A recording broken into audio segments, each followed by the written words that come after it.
Uma boa tarde a todos que estão nos assistindo. Boa tarde, doutora Daniele Borg, médica que veio integrar os quadros do Departamento de Saúde, muito em razão da pandemia, né, e contribui com seu conhecimento na matéria e no tema.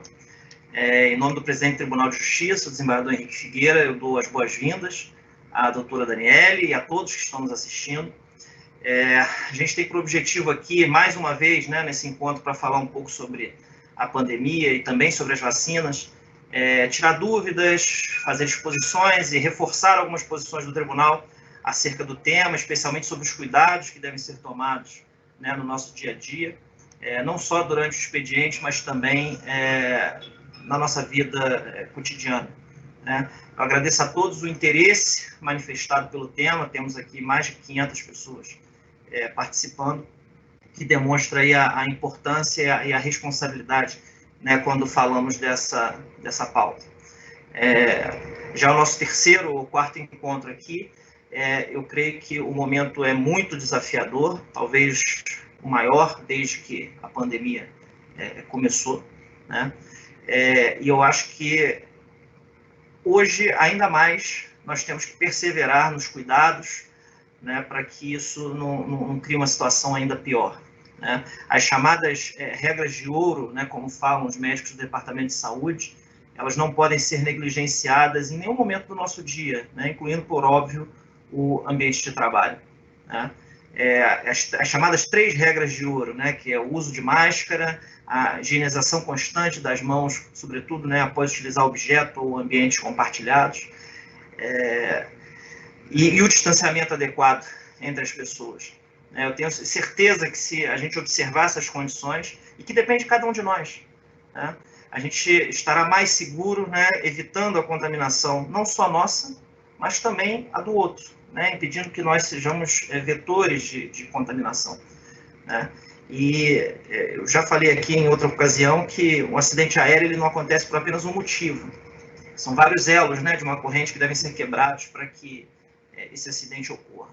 E eu penso que a disseminação desse vírus, dessa doença, vai pelo mesmo caminho, né? Eu acho que a gente tem que refletir se nós estamos fazendo o nosso melhor, né? Como posso me proteger e também proteger, né, o próximo, né? Eu acho que a Covid-19 tem nos lembrado que, além do amor próprio, o amor ao próximo, a empatia também deve ser exercitado diariamente, né? Usar máscara também é um ato de amor próprio e ao próximo, né? Não só, acho que a gente não pode se esquecer disso. Bem, sem mais delongas, sem entrar no campo filosófico, eu vou passar a palavra à nossa especialista, a doutora Daniele Borg, que vai fazer uma exposição técnica acerca da matéria, e ao final vamos abrir também para as perguntas dos participantes, para que a gente possa trocar uma ideia e bater uma bola a respeito do tema. Doutora, a palavra com você. Boa tarde a todos. É um prazer estar com vocês de novo, mesmo que virtualmente, né? O terceiro encontro que a gente faz. Eu vou projetar aqui a aula.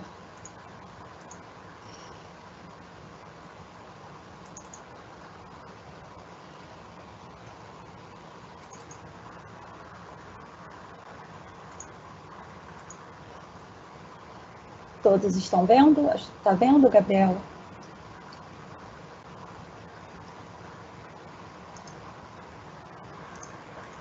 Todos estão... Você está vendo, Gabriel? Estou vendo. Tá, ok. Bom, boa tarde a todos, senhores magistrados, servidores do Tribunal de Justiça e demais ouvintes, né?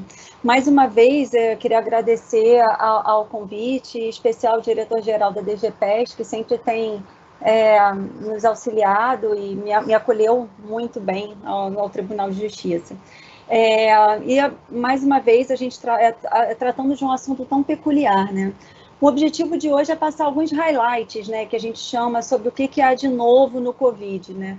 De novo, não tem muita coisa, né? Mas mesmo que sejam novidades exíguas, acho que é importante a gente abordar um pouquinho e ter mais uma oportunidade para poder bater um papo e tirar eventuais dúvidas. A ideia é a gente falar sobre... Eu sempre gosto de falar sobre a epidemiologia do estado do Rio, o que a gente tem em relação ao último boletim. Resolvi falar um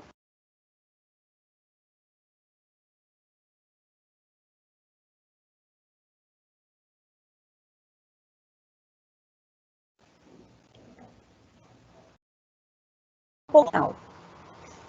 Então, epidemiologia no Rio de Janeiro, a ideia é passar para os senhores algumas considerações sobre alguns números relacionados à semana passada.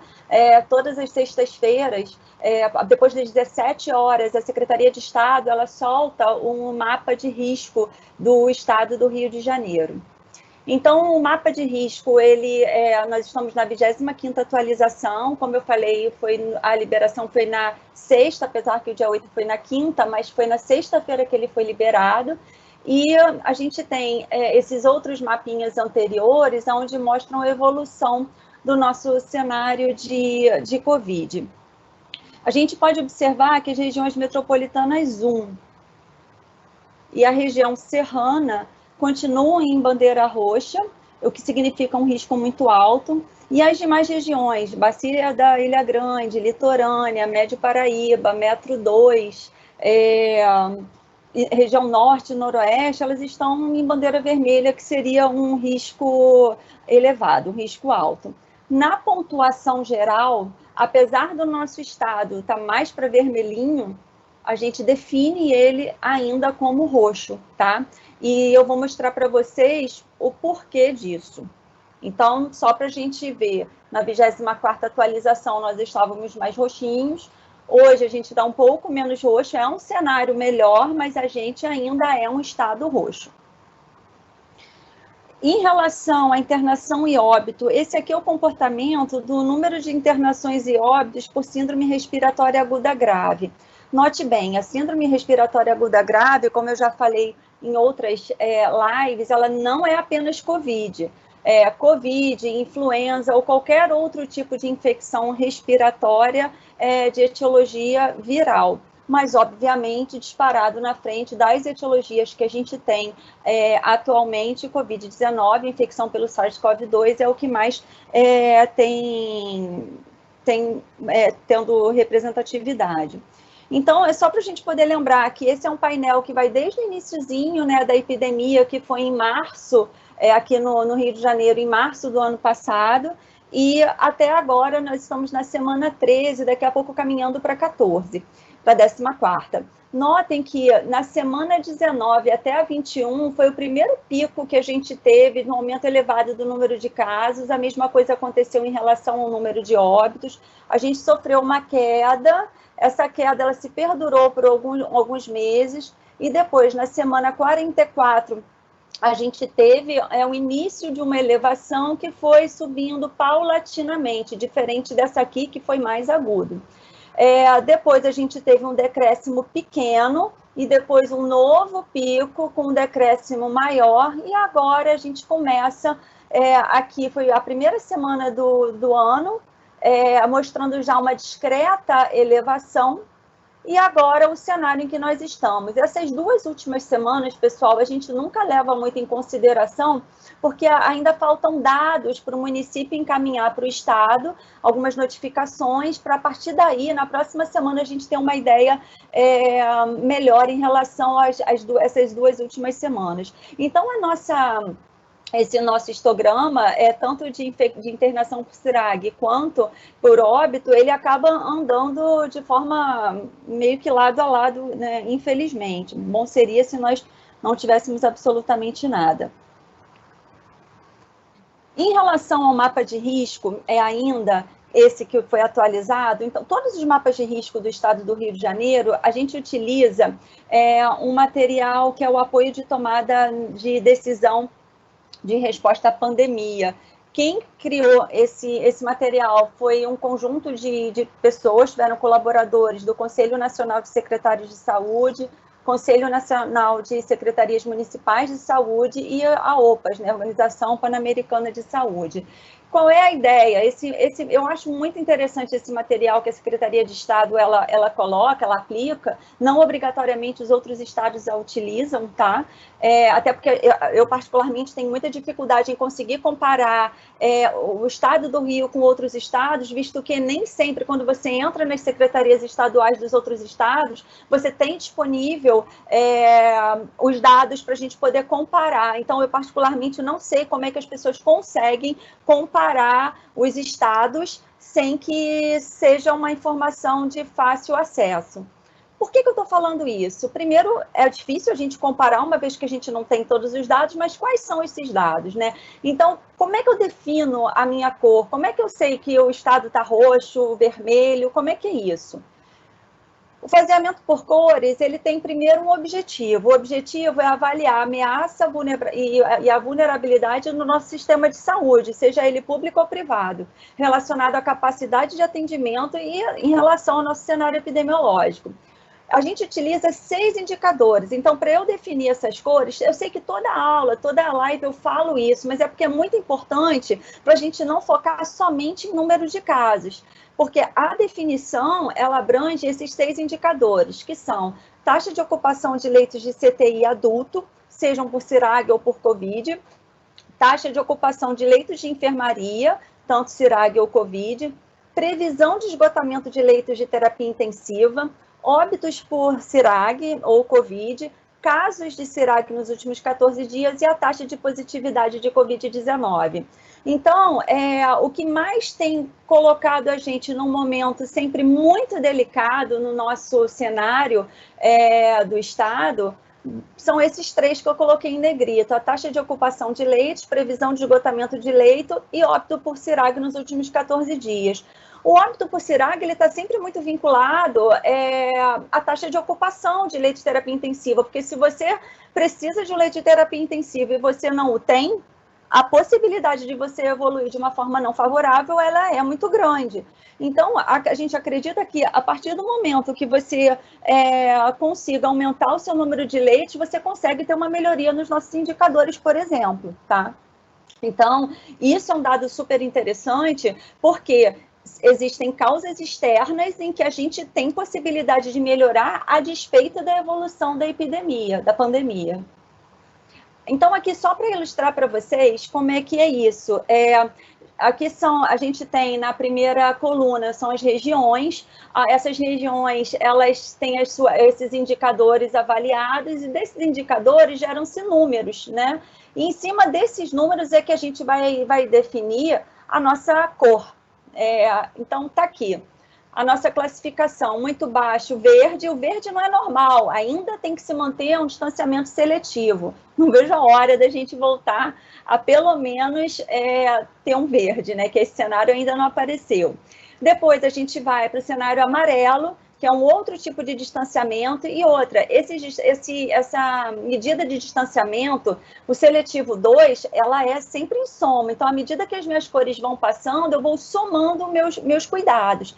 Então, o seletivo 2 é a soma do seletivo 1 com medida de distanciamento seletivo 2. No documento do CONAS, ele tem discriminado o que significa cada tipo de medida de distanciamento. O laranja é um distanciamento ampliado, ou seja, 1, 2 e mais esse ampliado 1. O vermelho é o ampliado 2 e o roxo eu fiz questão de colocar para vocês, porque a gente nunca teve, desde quando nós começamos, desde quando a Secretaria de Estado começou a fazer o mapa de risco, não é que nós estejamos no pior cenário, nós já estivemos em cenários semelhantes, mas esse mapa de risco, esse tipo de indicador, desses indicadores, eles começaram um pouco mais à frente. Então, essa é a primeira vez em que a gente está conseguindo mensurar e nós chegamos à marca da bandeira roxa. A bandeira roxa significa restrição máxima, e o que é? É a soma de todas essas medidas de distanciamento associada à quarentena, conforme a avaliação do gestor. E aí eu deixei a portaria 356 do Ministério da Saúde, que fala sobre a quarentena, e coloco também o decreto que regulamenta a Lei 13.979, que estabelece as medidas de enfrentamento. Então, fala, inclusive, o que é definido, o que é atividade essencial, o que não é. Então, eu acho interessante a gente ter essa base legal para a gente, enfim, tirar conclusões a respeito do que deve e o que não deve funcionar, não mantendo apenas aquilo que os nossos governantes acabam colocando. Em relação a tratamento, eu achei importante colocar para os senhores por um motivo.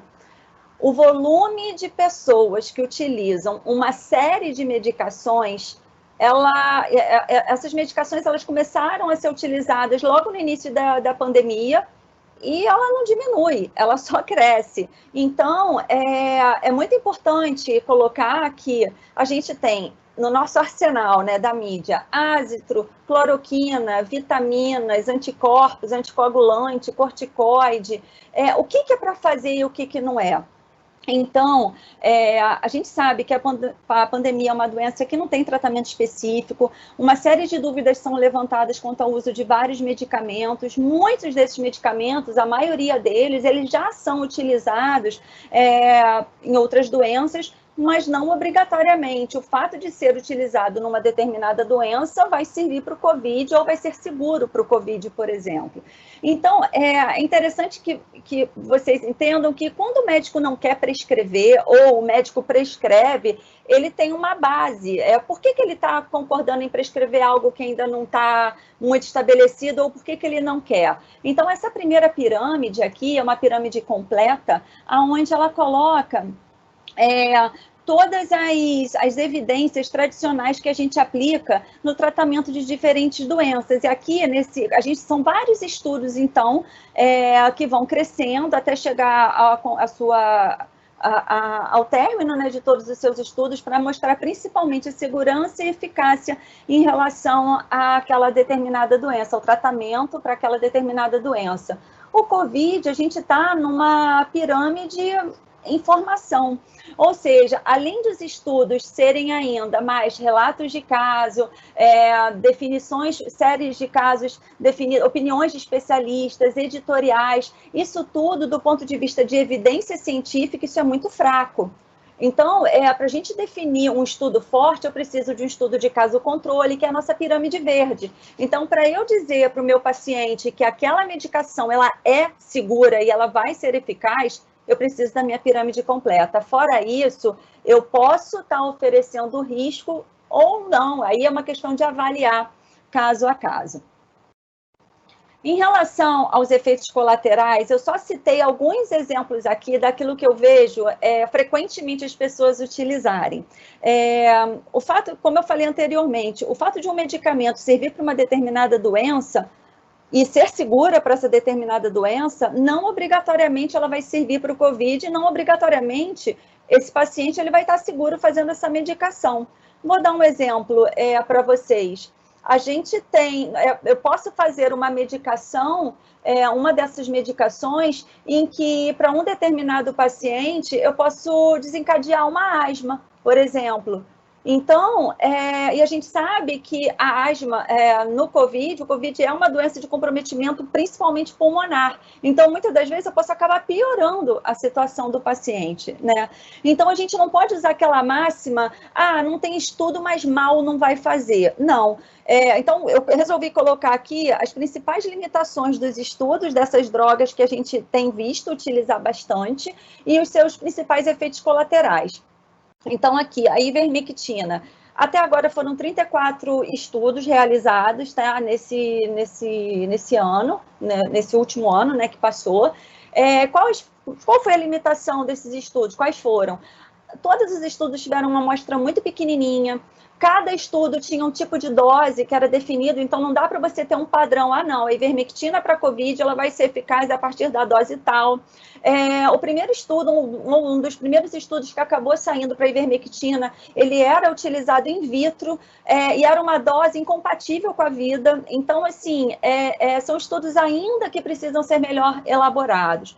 Efeitos colaterais da ivermectina, eu já tomei, Daniela, e nunca senti nada. Ok, mas pode ter diarreia, você pode ter tontura, você pode ter quadro alérgico, você pode ter erupção de pele com prurido, né, com coceira, você pode ter febre. Gestante, absolutamente contraindicada a utilização de ivermectina, porque tem um efeito teratogênico. A azitromicina, poucos foram os estudos que utilizou a azitromicina isoladamente. A maioria deles era azitro com a hidroxicloroquina, azitro com a ivermectina. E o que eu vejo? Eu vejo muita gente utilizando a azitro sozinha, ou seja, com menos estudos ainda. Esses mais de 80 estudos, eles são sempre em associação com algum outro tipo de droga. Pouquíssimos foram aqueles com azitro sozinha. E quais foram as limitações? O que a gente viu desses estudos? não houve redução de internação, não houve redução de mortalidade. A maioria deles foi associada a medicamentos, ou seja, associado ou não associado, não mudou absolutamente nada. Ah, Daniele, mas mal não vai fazer, será? Então, vamos voltar aqui nos efeitos colaterais. A azitromicina é um antibiótico, então todo antibiótico ele deixa uma carga de informação para as bactérias que não morreram muito grande, isso gera resistência antibiótica, ou seja, uma pessoa que fez uso da azitromicina por um período ou longo período, pode acontecer que essa azitromicina nunca mais volte a funcionar para ela quando ela realmente vir a precisar. Então, é muito importante a gente saber e pesar bem esse tipo de uso de medicamento, principalmente o antibiótico. Então, ele também pode causar vômito, diarreia, alteração cardiovascular, parada cardiorrespiratória em pacientes que já têm algum tipo de arritmia. Fazendo uso de azitromicina, você tem uma alteração no seu eletrocardiograma que você pode ter uma parada cardíaca, você pode evoluir com insuficiência renal. Então, não é que mal não vai fazer, pode fazer sim. A vitamina D, então assim, a vitamina não tem problema, será? Não houve redução no tempo de internação e de mortalidade, não houve redução na evolução do paciente em casa que não tem internado, mas em uso prolongado você pode ter elevação do seu cálcio sérico, isso pode gerar uma alteração renal grave, tá? Zinco, mesma linha de raciocínio, não há uma dose padrão, não houve alteração na evolução do paciente e você pode, de acordo com o tempo que você for utilizar o zinco, assim como a dose, você pode evoluir com uma anemia e também ter manifestações neurológicas irreversíveis. Então, a gente tem que ter muita atenção em relação a quando for fazer algum tipo de medicamento. Em relação a paciente ambulatorial, então, o que a gente sabe hoje? A gente sabe hoje que tem duas situações que talvez possam dar certo, que a gente não utiliza ainda aqui no Brasil, tá? Porque ainda estão em estudos e são drogas que ainda não foram liberadas aqui para a gente. Então, em pacientes que não precisam internar, ou seja, aqueles pacientes que têm um COVID leve, pode-se utilizar um anticorpo monoclonal. Ele não é oral, ele é intravenoso, ou seja, você vai ter que ir até o hospital para fazer a medicação.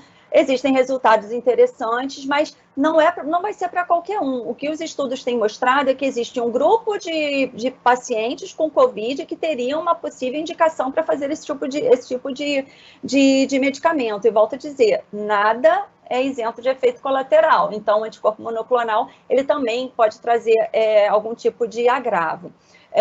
O plasma convalescente a gente tem feito num ambiente hospitalar, né, no caso do paciente internado, mas existem estudos no caso de pacientes ambulatoriais. Os resultados parecem interessantes, principalmente naqueles pacientes que preenchem um grupo de risco, o grupo de risco já é definido para evoluir para uma forma grave, o obeso, o idoso, associado a algum outro tipo de doença, e preferencialmente que se faça o mais precoce possível. Recomenda-se com menos de 72 horas de início dos sintomas. E olha como é que é importante a gente fazer o diagnóstico para poder utilizar, quando possível, esse tipo de tratamento. Em relação ao paciente hospitalizado, é que a gente tem mais coisa. A corticoterapia, o corticoide, então, a gente vai usar só no paciente internado, pessoal. A gente não vai usar corticoide no paciente, a gente raramente vai utilizar o corticoide no paciente com COVID leve, salvo, assim, algumas situações, raríssimas situações em que a gente vai prescrever. Ele não muda a evolução da doença num paciente em que não precise fazer oxigenoterapia. Então, aqueles pacientes que precisam de um suporte de O2 para manter a oximetria, né, que é aquele aparelhinho que a gente coloca no dedo acima de 94, se ele, mesmo respirando em ar ambiente, ele não está chegando nesse nível, a gente precisa colocar oxigênio, está aí a indicação da gente fazer o corticoide. E o corticoide, nesse caso, vai ser venoso. Existem outras medicações, como o inibidor de interleucina 6, que infelizmente no mercado brasileiro ele existe, mas a gente estava com problema do fornecimento, assim como várias outras drogas que a gente está com dificuldade em conseguir, seja no cenário público quanto no cenário privado. Eu botei interrogação porque, assim, o céu é o limite em relação aos estudos, mas o que a gente tem que saber é que o que muda desfecho no nosso paciente é você ter, claro, se houver indicação de internação, é que se tenha leito de terapia intensiva quando for indicado terapia intensiva. Esse paciente ele tem que ser muito bem avaliado, ele tem que ter uma rotina, ele tem que ter uma continuidade nesse tratamento. Então, o que muda a morbidade desse paciente é a forma como ele vai estar sendo conduzido em relação ao seu cuidado, né, na terapia intensiva. Eu gosto muito de sempre voltar um pouco à parte histórica, né? E aqui um dos princípios basilares, né, da medicina é Hipócrates, né? Isso aqui é uma pintura de Morgado de Setúbal, que tem no Museu de Évora. E quais são os princípios que a gente segue, né? Sempre favorecer e não prejudicar, não fazer o mal, que significa estar escolhendo, às vezes, o mal menor, às vezes você fica numa escolha de Sofia, então a gente sempre vai tentar escolher aquilo que causar o menor dano, abster-se de tentar procedimentos inúteis. Muitas das vezes, esses procedimentos inúteis, eles acabam não sendo, eles, além de não servirem para nada, para algo bom, ele pode gerar algo pior. O dever de dedicar lealdade prioritária ao paciente, isso é o que a gente tem que ter no nosso dia a dia como médico. E aqui, na realidade, a gente fala que foi Hipócrates, né, que falava não favorecer e não prejudicar, não fazer o mal, que é o primum non nocere, mas foi Sydenham, em 1624, que tem escrito esse tipo de frase. E, acima de tudo, curar quando possível, mas aliviar sempre. Então, máximas que a gente não pode deixar o nosso paciente sentir dor, sentir sede, ter algum tipo de sofrimento. Então, a gente tem que minimizar sempre. Em relação à vacinação, a vacinação ela é muito interessante sempre, né? A Organização Mundial de Saúde ela coloca que 2 a 3 milhões de mortes elas são evitadas por ano no mundo quando as pessoas são vacinadas, não somente em Covid, né? Com todas as doenças imunopreveníveis. Então, a ideia é eliminar o risco de adoecimento, o risco desse paciente evoluir para forma grave e, às vezes, até evitar o óbito. Então, até o final de fevereiro, mais de 400 vacinas contra a Covid-19, elas estavam em desenvolvimento, aproximadamente 250 já foram registradas na OMS, e esse aqui eu repetido, desculpa, 2 a 3 milhões de mortes evitadas por ano, mas só lembrando que a gente tem uma gama gigantesca de vacinas contra a Covid-19 sendo analisadas. A gente tem a definição daquilo que é ideal para a Organização Mundial de Saúde é o seguinte: o que é uma vacina que a gente define como, nossa, essa vacina realmente vai ser interessante? Primeiro, proteger, são os 10 mandamentos, né, da vacina, proteger contra a doença e, se possível, impedir a infecção e a sua transmissão. Número 2, produzir altos títulos de anticorpos, sejam neutralizantes, que são as imunoglobulinas, e também a imunidade celular, que são as nossas células de memória. Ela ser segura, com poucos ou nenhum efeito colateral. Ela perdurar, ser de longa duração, ou seja, um exemplo, a vacina da febre amarela, ela é muito interessante, a vacina contra hepatite B, idem. Tétano, a mesma coisa. A vacina de influenza, ela já não é tão interessante, porque ela tem que ser feita anualmente. E a de Covid? A gente não sabe. Outro mandamento, ela poder ser utilizada em todas as faixas etárias da população. Ela tem que conferir proteção, idealmente em dose única, para poder diminuir o nível de absenteísmo nas doses futuras.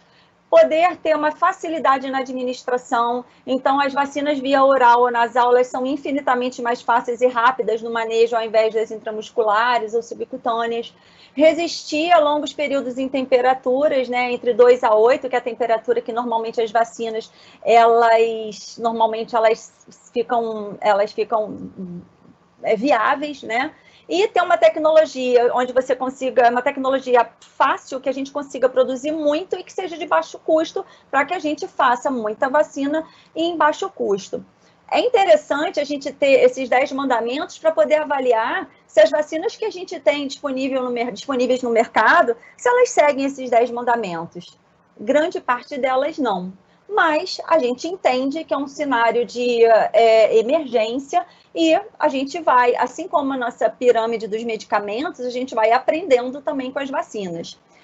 A gente tem etapas na produção de vacinas, todos vocês já viram na mídia que uma vacina ou determinado medicamento, a gente tem um custo de milhões, às vezes até de bilhões, para poder, em relação ao estudo, leva em média 15 anos para você poder desenvolver e colocar na prática do dia a dia a sua utilização. Então, é muito importante a gente saber como é que são essas fases. Então, essa fase, para acontecer, essas etapas, leva em média 10 a 15 anos. Em situações normais, exige-se que as vacinas tenham uma eficácia pelo menos de 70% para cima. Só que, na situação atual, a vacina, para poder controlar uma pandemia que já matou tanta gente, a OMS, ela definiu que uma vacina, para ser utilizada nesse contexto, ao invés de 70%, ela pode ser 50% eficaz. Motivo pelo qual a vacina da Coronavac, ela foi liberada. Porque se fosse em tempos fora pandemia, assim, não poderia acontecer por uma questão mesmo de ciência, né? Então, essa foi uma definição da Organização Mundial de Saúde. Bom, a porcentagem necessária de vacinados para a gente conseguir a imunidade em rebanho, poxa, quantas pessoas eu preciso, quanto de imunidade em rebanho, quantas pessoas eu preciso para o Covid que elas sejam imunes, seja porque tiveram doença ou seja porque foram vacinadas? Ninguém sabe, é uma resposta de $1 milhão. A gente não sabe ainda esse valor.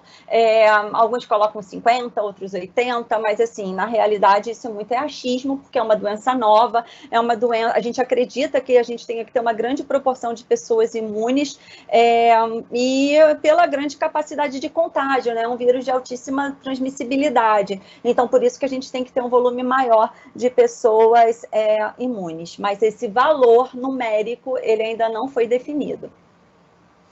Basicamente, são 4 tipos de vacina que existem no mundo, tá? E dessas 4 vacinas, a gente já tem 400 aí, cada uma participando de uma dessas 4 bases. Então, a gente tem a vacina de vírus vivo inativado, que é a Coronavac. É uma vacina muito segura, eu vou falar um pouquinho mais à frente para vocês, porque é vírus inativado. Então, o vírus que é inativado, normalmente é uma vacina segura, mas ela tem uma eficácia um pouquinho pior. A gente tem as vacinas de vetor viral, que é a vacina da Fiocruz, que é a Oxford, a Sputnik, que é da Rússia, e a Johnson & Johnson, que também, tanto a Sputnik quanto a Johnson & Johnson, elas estão em processo de autorização também, se já não foram autorizadas pela Anvisa, que agora eu particularmente não me lembro.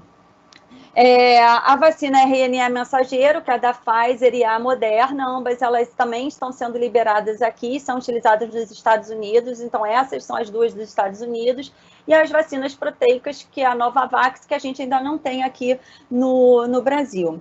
Só voltando aqui, o vírus inativado, que é sobre a Coronavac, ela é feita praticamente de vírus morto. Então, esse vírus, ele é inativado de uma forma segura, a gente inocula no organismo do paciente, o próprio paciente, ele começa aos pouquinhos a desenvolver anticorpos contra aquele vírus morto, né? Alguns fragmentos desse vírus morto, vai ser criada imunidade ali contra aquele vírus.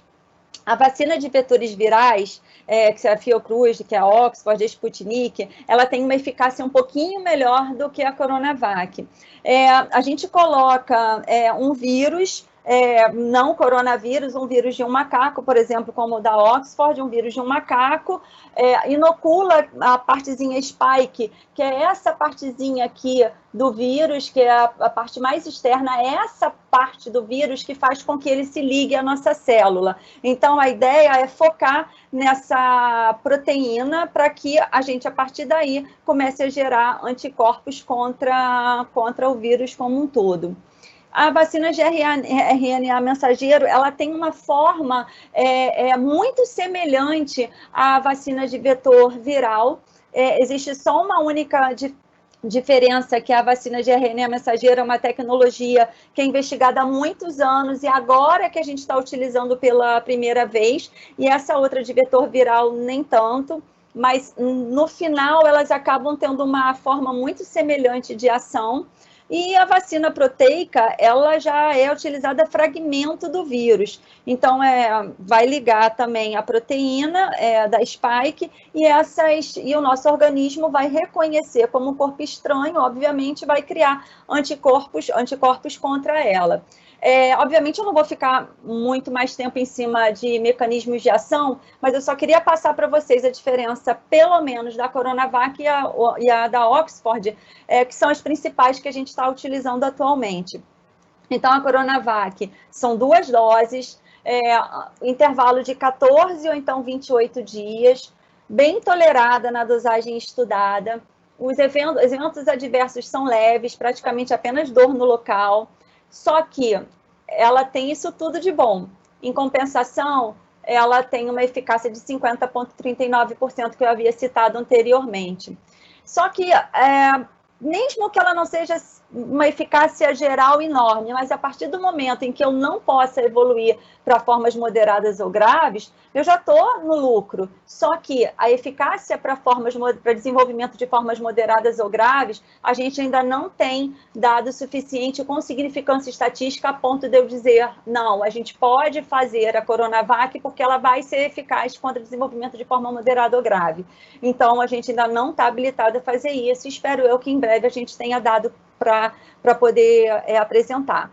E em relação a pessoas acima de 60 anos e pacientes do grupo de risco, que tem algum tipo de imunossupressão, por exemplo, não há estudo.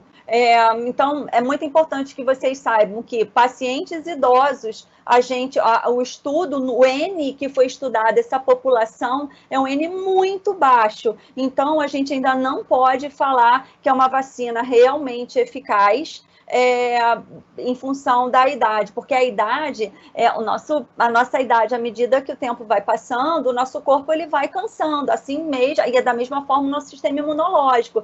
Então, existe um termo chamado imunossenescência, que é totalmente diferente a imunidade de um idoso com a imunidade de uma criança, porque o idoso, muitas das vezes, ele não vai ter como perpetuar esse sistema imunológico. E, por fim, a vacina de Oxford, que também são 2 doses, o intervalo pode ser feito entre 4 e preferencialmente com 12 semanas. É uma vacina super bem tolerada, também com pouco evento adverso, ela tem uma eficácia bem melhor.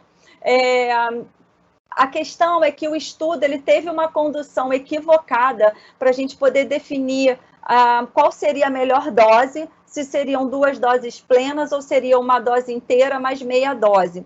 O grande problema é que vocês podem ver que a eficácia, mas Daniele, a eficácia foi maior daqueles pacientes que fizeram uma dose plena e depois meia dose.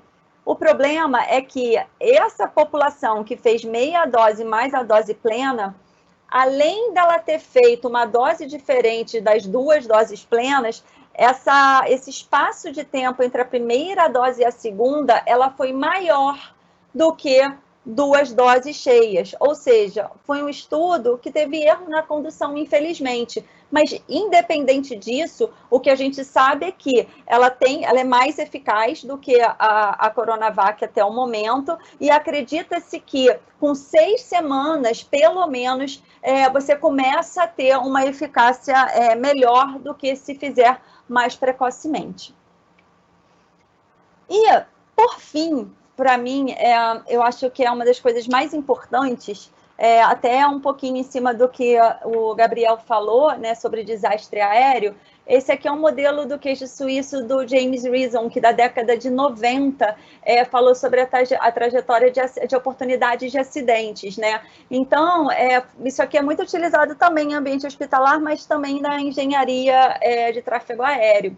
Então, cada oportunidade de acidente é uma fatia desse queijo suíço que tem um furinho. Então, se eu for utilizar uma fatia como sendo uma medida para eu tentar proteger, se eu somar todas essas fatias do queijo suíço, no final, a possibilidade do erro ela diminui e tentando fazer, e um cientista neozelandês, ele fez essa mesma adaptação desse modelo de queijo suíço no cenário de Covid-19, e foi bem interessante, porque ele coloca as fatias do queijo suíço como sendo as medidas mitigatórias, né, como distanciamento, uso de máscara, higienização das mãos. Olha como é que a vacina está no final, e ela não é a única. Então, a gente imputar a responsabilidade de que a pandemia ela vai ser finalizada apenas com a vacina essa que eu mostrei a eficácia para vocês,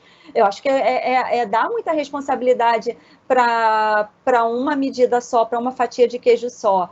Por isso é que, diante da eficácia, diante de tudo isso que a gente vem aprendendo até hoje, a gente tem que manter as nossas medidas mitigatórias. E, lógico, né, as responsabilidades pessoais, da empatia, né, de amor ao próximo, de cuidado não só da gente, mas do próximo, e a máscara nada mais é do que isso, como também as responsabilidades compartilhadas. Então, cada um tem o seu papel, o governo tem o seu papel, mas nós também temos o nosso papel. Então, a gente não pode substituir, cada um tem a sua responsabilidade, né? E como minha avó já dizia, de grão em grão a galinha enche o papo. Então, a gente tem que somar forças, né, para poder ter um resultado positivo. Vou abrir para discussão. Obrigada.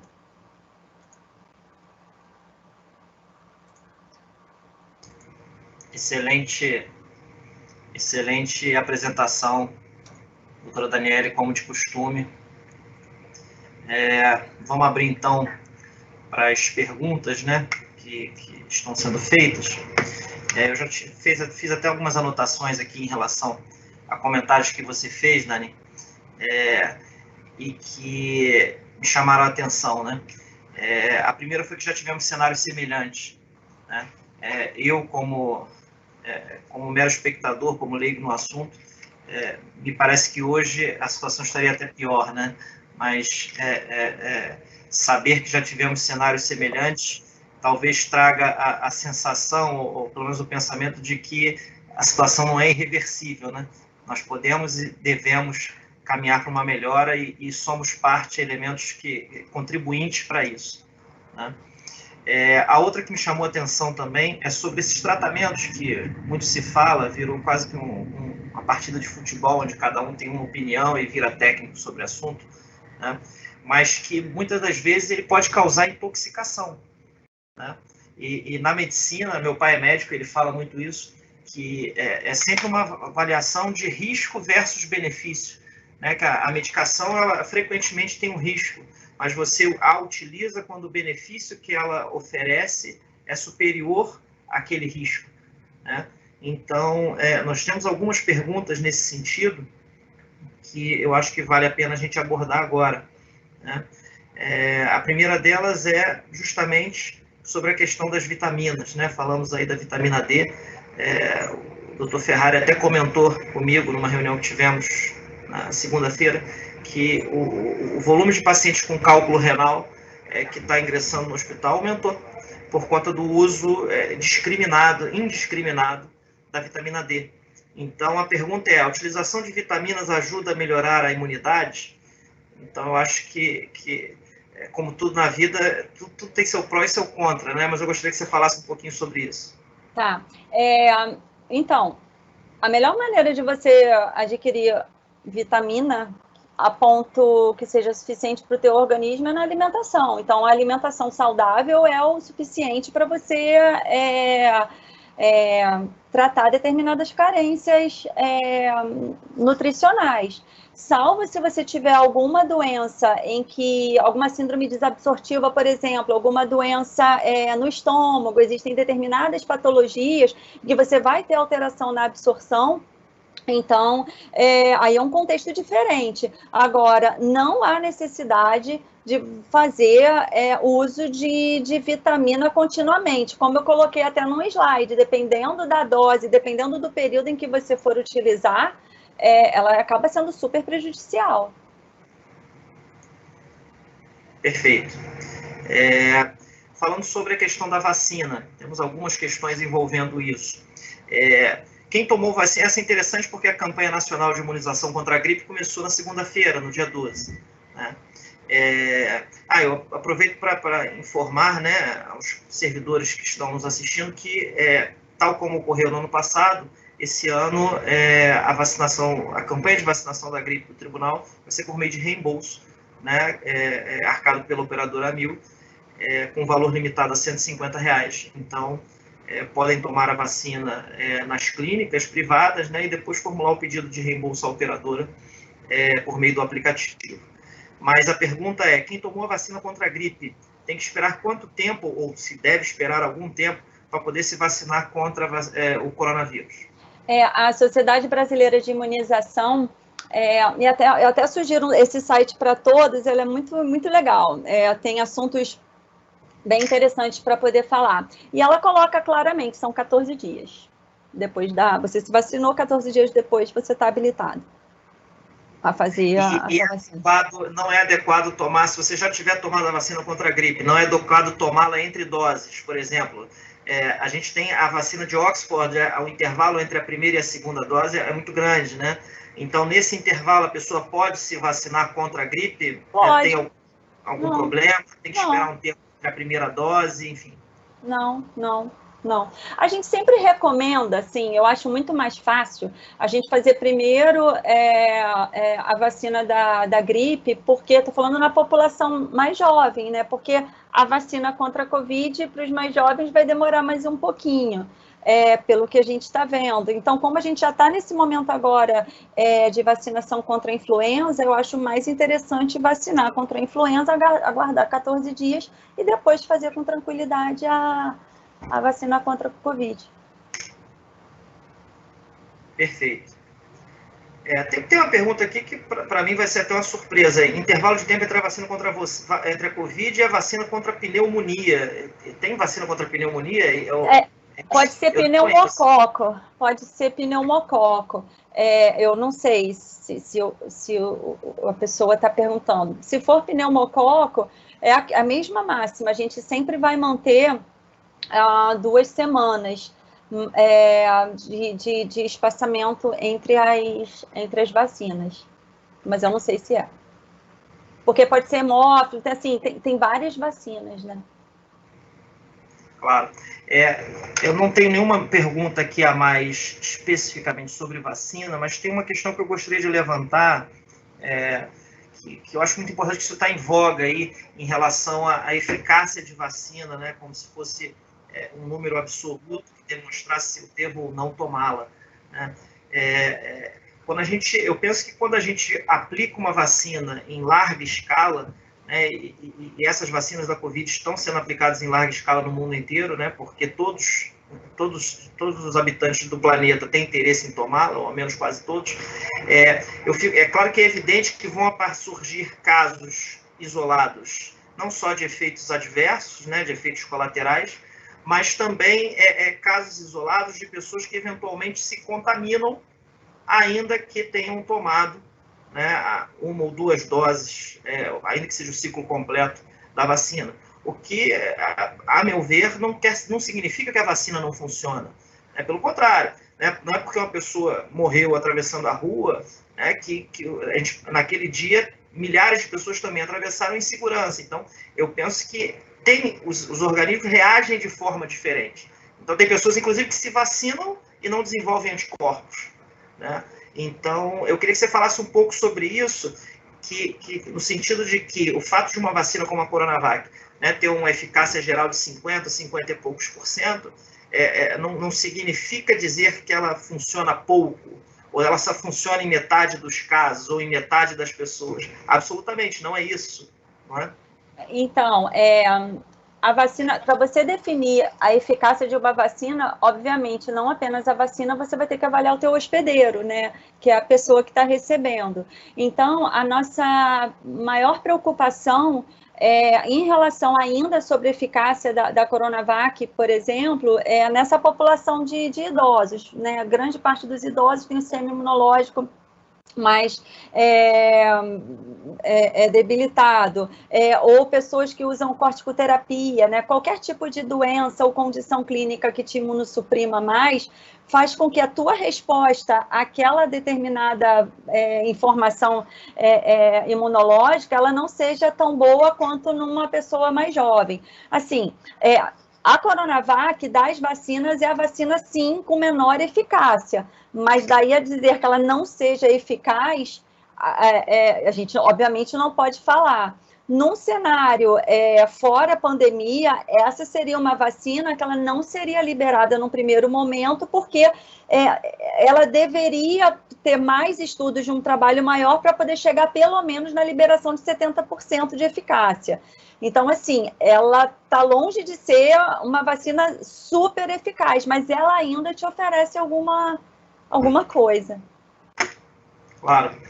Entraram aqui algumas perguntas interessantes ainda sobre esse tema. Quem foi infectado pela Covid-19 precisa tomar vacina, considerando as variantes do vírus, ou estaria automaticamente imunizada? E uma outra questão que pode ser que esteja relacionada: se a vacina é eficiente, por que as pessoas pegam Covid 2 vezes? Vamos lá. A primeira tive Covid, eu me vacino? Sim, você se vacina, porque o Covid, o que a gente tem encontrado atualmente é, no máximo, 3 meses que você fica com uma imunidade, mas tanto é que a definição de reinfecção é um paciente que foi PCR confirmado, né, aquele do suavezinho PCR confirmado, e depois ele fica bem, e somente 3 meses depois ele começa com novos sintomas semelhantes ou não ao que teve, mais grave ou menos grave, e com novo PCR positivo. Ou seja, aí você define a reinfecção, ou seja, a gente só tem um prazozinho, uma gordurinha, a princípio de 3 meses de imunidade pós-infecção, tá? Então, a gente recomenda que o paciente seja imunizado, sim, sempre. Outra caso, tem alguma pergunta, eu tive Covid semana passada, quando é que eu posso tomar a vacina? Normalmente, a gente recomenda 4 semanas após o início dos sintomas, para que o paciente esteja apto a ser vacinado. Em relação a outra pergunta, tomei vacina, por que eu fiquei doente? Aí a gente vai de novo à máxima da eficácia da vacina e da questão do hospedeiro. A gente tem uma Coronavac que não é tão eficaz, ou você tem uma outra vacina que seja mais eficaz, mas o seu hospedeiro, ou seja, o seu organismo, ele não está tão bem assim imunologicamente, e nada na vida é 100%, muito menos a vacina, né? Então a gente não pode imputar tanta responsabilidade assim para ela. Perfeito. Uma outra pergunta aqui: é necessário fazer exame IgG ou anticorpos totais para verificar imunidade após a vacina? Excelente pergunta, excelente. Porque não, a resposta é não. Inclusive, tanto a Sociedade Brasileira de Infectologia ou então de Imunização, eu não me recordo, mas a Anvisa, ela não recomenda a realização de testes sorológicos pós-vacinação, porque a gente não sabe o que a gente faz com esse resultado, o que esse resultado quer dizer. Cansei de ver gente que foi vacinada e tem IgG negativo, até porque não obrigatoriamente é o IgG que tem que positivar. Normalmente o que a gente vê é o anticorpo neutralizante, e que não são todos os laboratórios que realizam. E mesmo sendo anticorpo neutralizante, a gente não sabe ao certo qual é o valor desse anticorpo antineutralizante que a gente tem que ter para poder dizer que aquela vacina foi eficaz, né? Perfeito, a gente entraria numa espiral aí de preocupação, de neurose, que talvez traga mais riscos do que benefícios. Sem dúvida. Falando aí já dessa máxima aí da medicina. Acho que superamos aqui. Assim, a vacina da Covid, qualquer que seja ela, dá quanto tempo de proteção?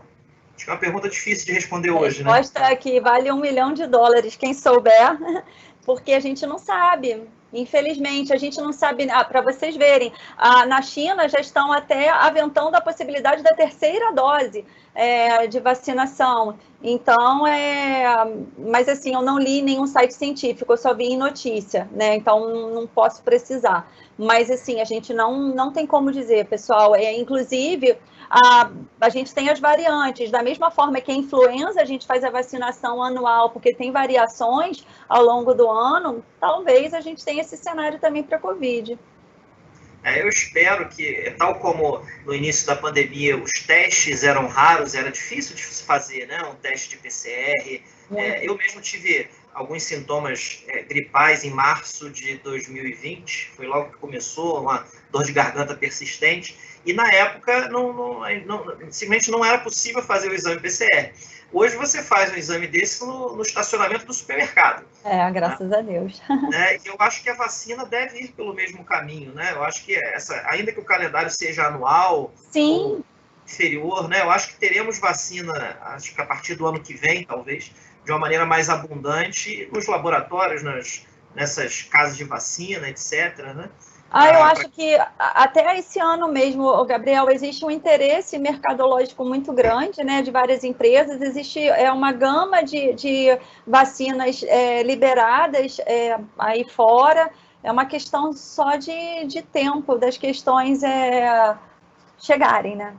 Sim. Entrou uma outra pergunta ainda sobre o tema vacina aqui, né? Se a pessoa vacinada pode ser vetor de transmissão, ela pode transmitir o vírus. Não, de forma alguma, até porque daquelas 4 bases de vacinas que eu passei para vocês, nenhuma delas é vírus vivo, né? O máximo é uma que é uma proteína do vírus da Covid, que é aquela 4ª que a gente nem tem ainda aqui. Mas não é possível. Mas e se essa pessoa vacinada tiver contato com o vírus? Há alguma forma, esse vírus entra no organismo dela de alguma forma, ela não é infectada, não é contaminada, mas entra e ela pode ser algum vetor de transmissão, não que esse vírus tenha sido causado pela vacina, não é isso. Não, ela teve esse contato, né? O caso do portador são, né? Que é aquele paciente que está imune, tem contato com o vírus domiciliar, por exemplo, uma pessoa positiva, e ele ser um transmissor da doença. Não, desconheço isso, nunca li nada nesse sentido. Só quando você realmente tem o vírus sendo... Porque eu preciso de replicação viral. Se esse vírus ficar replicando em mim, aí eu transmito. Mas a ideia, a máxima da vacina é que isso não aconteça, que esse vírus sequer chegue em você. Chegou, já tem um anticorpo fazendo paredão, né, para evitar que ele entre, né, nas nossas células. Uma pergunta um pouco mais genérica, já tratamos sobre tomar outras vacinas, mas falamos mais da gripe, né, e da pneumococcus. A primeira dose de uma vacina e a segunda dose de outro tipo de vacina, é possível se tomar? Eu acho que isso é muito relevante, principalmente na vacina de Oxford, né, porque nós temos um intervalo entre doses de 3 meses, se eu não me engano. Isso. Então, um intervalo muito grande, né? A Coronavac eu acho que é prudente até esperar, né? A segunda dose é em 20 dias, depois você espera uns 15, beleza, se vacina. Agora, na Oxford, a gente tem uma janela muito grande, né? Então, nesse meio tempo, qualquer outra vacina, enfim... Então, tem vacinas que a gente tem que saber qual é o melhor momento. Então, por exemplo, uma vacina de vírus vivo... Febre amarela. Febre amarela é uma vacina um pouco mais chatinha, então a gente normalmente pede para não misturar muito vacinas de composições distintas. Então, assim, a melhor maneira de saber quais serão as vacinas e como vai ser o seu esquema, o melhor esquema vacinal em relação ao espaço de tempo, a própria clínica de vacina, eles são habilitados para poder oferecer esse tipo de informação, ou o médico prescritor, né? Que existe um calendário próprio para isso, né, da sociedade. Perfeito. Uma pergunta aqui interessante, que eu acho que todo mundo quer saber. O que muda depois da vacina? Nada. Nada em relação à medida. Na realidade, foi o que eu coloquei. Eu sempre coloco no final aquele estudo, né, do queijo suíço, e eu particularmente gosto muito, porque ele serve... tem muitas aplicabilidades na nossa vida. E a gente vê que a vacina, por esses motivos que eu apresentei para os senhores em relação à sua eficácia, e mesmo se ela fosse super eficaz, mesmo ela sendo muito eficaz, eu tenho que ter alta cobertura vacinal para uma vacina ser muito eficaz, para ela diminuir a possibilidade de infecção. Por exemplo, a vacina do sarampo é uma vacina extremamente eficaz. Por que é que a gente teve epidemia de sarampo no estado do Rio de Janeiro um pouquinho antes de Covid? Porque a nossa cobertura vacinal, ela estava aquém daquilo que deveria acontecer.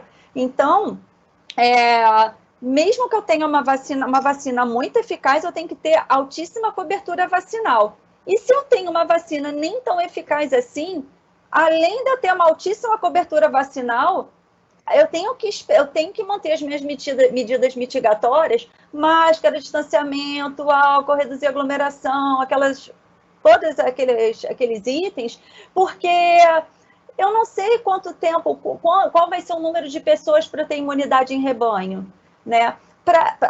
Eu só vou saber dizer para vocês, não, com essa vacina você pode ficar ok, você pode esquecer tudo, quando a gente tiver um número de vacinados que oferecerão segurança para aqueles não vacinados. Enquanto isso, a gente tem que manter tudo. Claro, manter todas as medidas, porque não se sabe ainda o que pode acontecer, né? Ainda sobre o tema vacina aqui, quem tomou a Coronavac pode tomar também a de Oxford? Não, essa aí a gente sabe bem, infelizmente, às vezes tem umas confusões no posto de saúde, que uma pessoa, eu vi alguns relatos de uma pessoa que tomou uma determinada vacina, Coronavac, depois tomou Oxford, por erro mesmo, tá? Não é recomendado você fazer isso, porque se a gente não sabe muitas coisas das vacinas, você tomando 2 doses certinho, que dirá você tomando a dose de uma e uma dose de outra. Não tem sentido fazer isso. E o que fazer nessa situação? Desculpa, só para concluir, se isso acontecer, normalmente a gente recomenda finalizar a vacinação de uma das 2 que você fez. Claro. A notícia de eficácia dessas vacinas, a Coronavac, a de Oxford, ou de alguma outra, a respeito da chamada variante de Manaus? Sim, tem a variante de Manaus, sim, a Coronavac, mas assim, eu acho que criou-se um pânico muito grande em relação a essa variante, mas o que eu queria passar para os senhores é que ela tem uma transmissão maior, né? O que os estudos têm mostrado. Ela consegue ser mais transmissível do que a variante habitual. Mas em relação à gravidade, eu particularmente não encontrei, assim, a gravidade ela é a mesma. A gente continua pegando a mesma população de risco que evolui para forma grave, pessoas que não têm fatores de risco, a tendência é que elas não evoluam de forma grave, mesmo que tenha essa variante.